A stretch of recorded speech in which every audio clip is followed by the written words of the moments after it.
And it helps even more if a cute naked guy is reading this book to you. Wait, what? But where's the cannibals though? Well, you might be put on some list. Do you know my intro? Fill in the blank. Hello. Book lovers. Hello, book lovers. That works. Okay, so today we have kind of a weird video. I don't know where I came up with this idea, probably because I've been reading weird stuff. Mm-hmm. And so we decided that we were each gonna pick 5 books with the weirdest plots ever, but that we were also gonna make up some books and mix them in as well. So then we'll read the plot and the other person has to guess if it's a real book or not. And then we'll just go back and forth. And whoever gets the most right wins. Oh, I didn't even, this is my husband. Hello. This is Brian. He's my husband. He's wonderful, great, amazing, hold on. super awesome. Can you pause it really quick? Why? I can just cut it out. Oh, because now I'm confused. You said plots, so titles don't matter? Like, is it everything? Oh, great. Here we go again. Like, somebody didn't listen to the rules. I listened. You were the one that ruined my last video because you messed it up so bad that I didn't even post it. But you said titles and plots, no? Yeah. How about I'll go first and then we'll go back and forth that way. So you can kind of see the setup of what I did and then you can determine if you've done it correctly or not. Okay. Shoot, I didn't think about... Look who messed up her own video! I didn't mess up, but I can't do that one first. Here's the plot, okay? A story of a man's torment after being fixated on an imaginary woman's genitalia. It is aptly named Irene's. Oh, and play along too, and tell us how many got right or wrong, because this will be fun.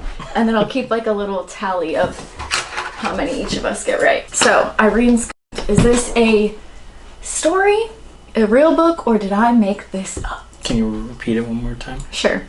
A story of a man's torment after being fixated on an imaginary woman's genitalia.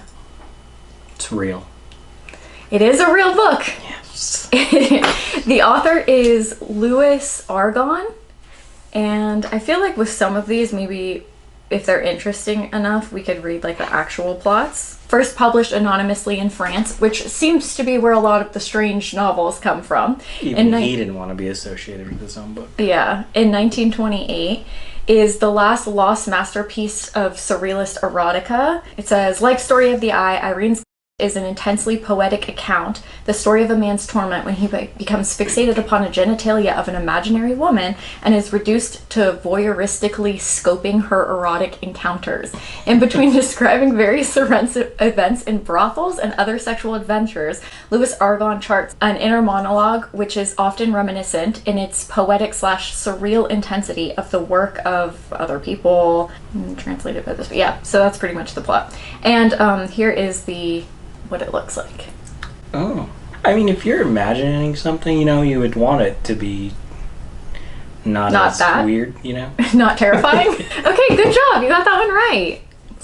I feel like you're going to be good at this because I'm also really bad at lying, and I feel like you could just tell if I'm making something up or not. So this is stories about a condition that causes this man to lose the ability to recognize familiar objects and people, leading to bizarre and often comical situations. Title: The Man Who Mistook His Wife for a Hat. This is a true story. I mean, not a true story, but this is a real book. Yeah. I have come across this. God damn it. This isn't fair. She reads everything. This is by Oliver Sacks, and it actually has a 4.06 on Goodreads.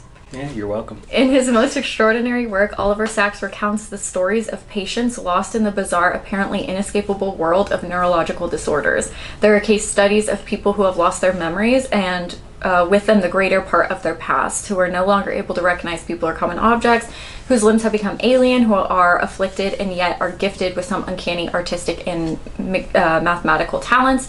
And Mr. Sacks' splendid and sympathetical tellings, that was a lot of S's.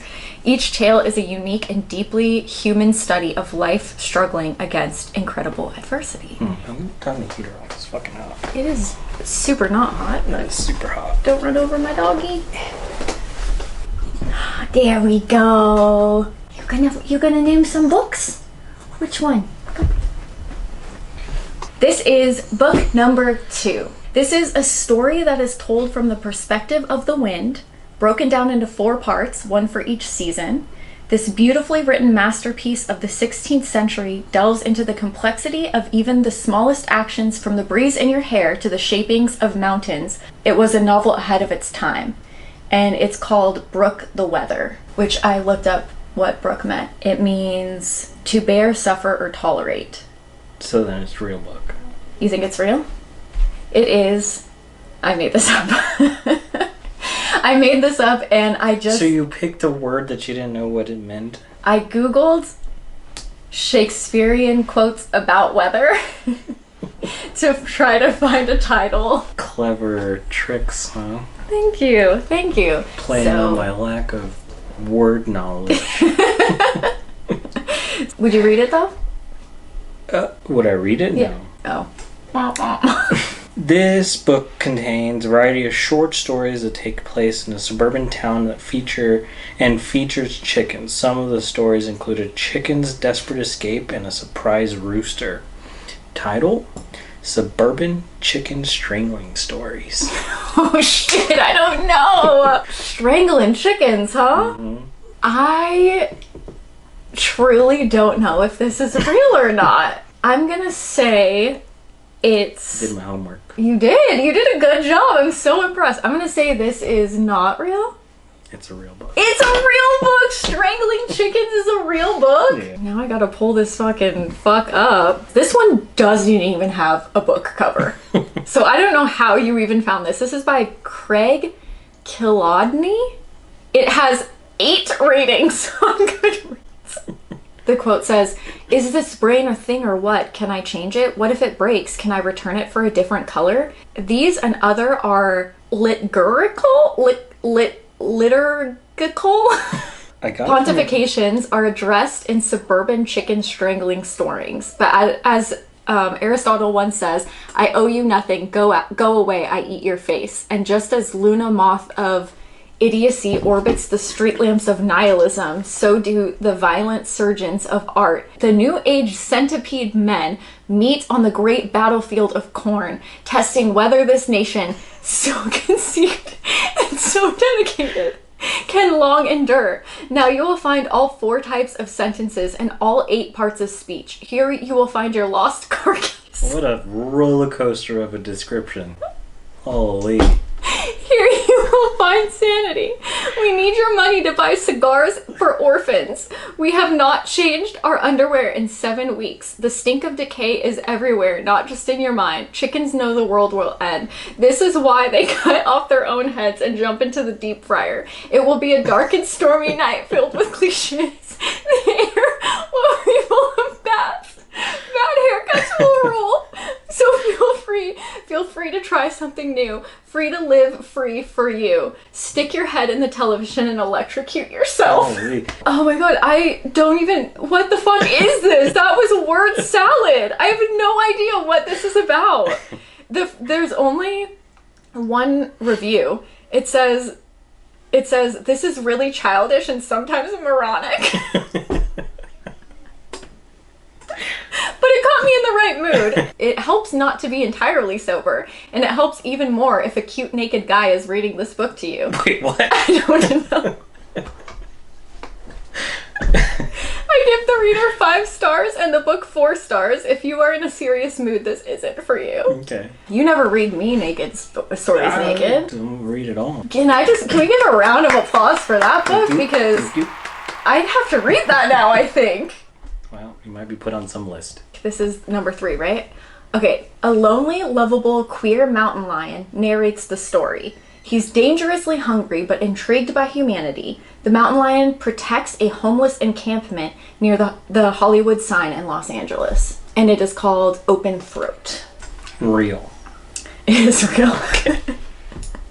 It is a real story. Yeah, it's by Henry Hoke or Hokie, I'm not sure. This one also has 4 stars. It says, "A lonely, lovable, queer mountain lion narrates the star-making fever dream of a novel. A queer and dangerously hungry mountain lion lives in the drought-devastated land under the Hollywood sign.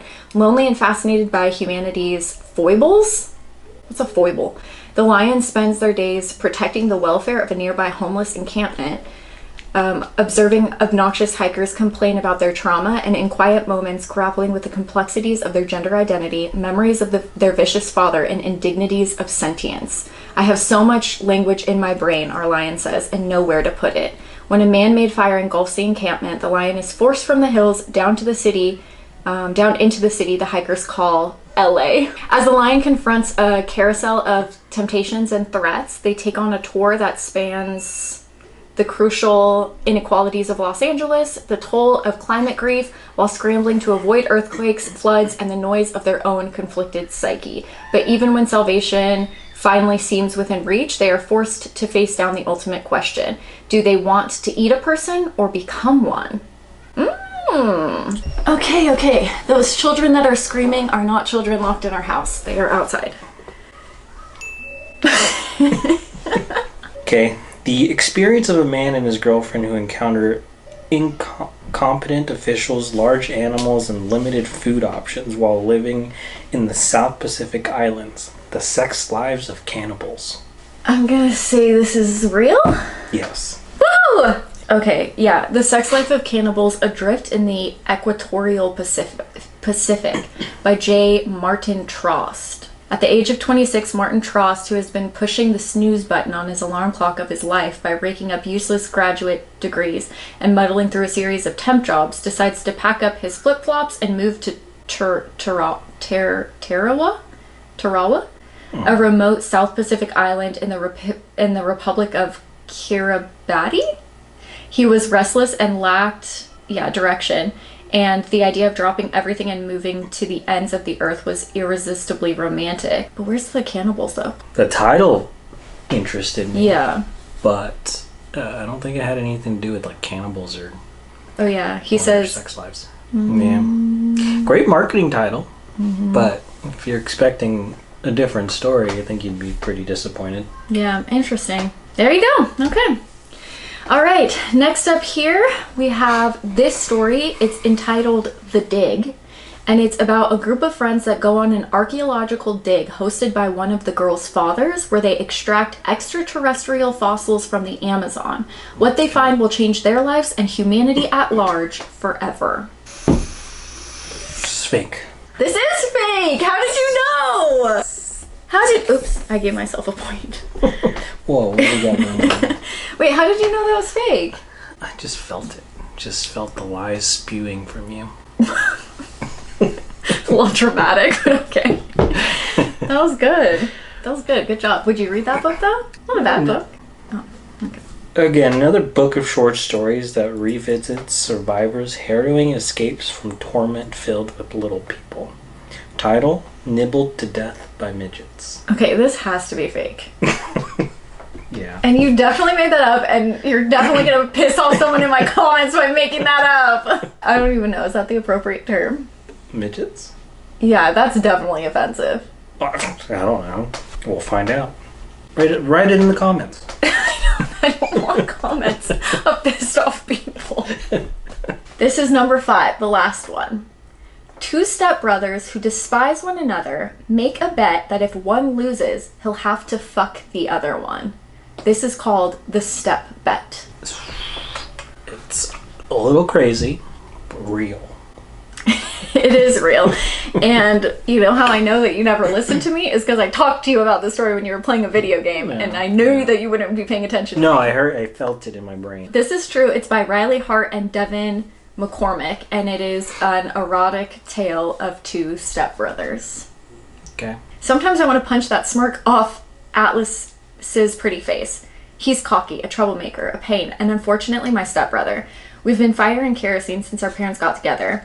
And to keep from exploding into fistfights, we've used challenges, dares, and bets to battle out our differences. Our past bets have been a little inappropriate, scandalous even. But Atlas' latest bet has gone too far. But do I really believe that if he loses, my straight brother is going to mess around with a guy? And not just any guy, me, his rival and nemesis. Like, what bet is that? Like, hey, I bet if you can't lift that up, you'll f me. I mean, it's a little weird, but why would you say yes? Like, all right, yeah. Oh, because this is his side. Oh. Okay.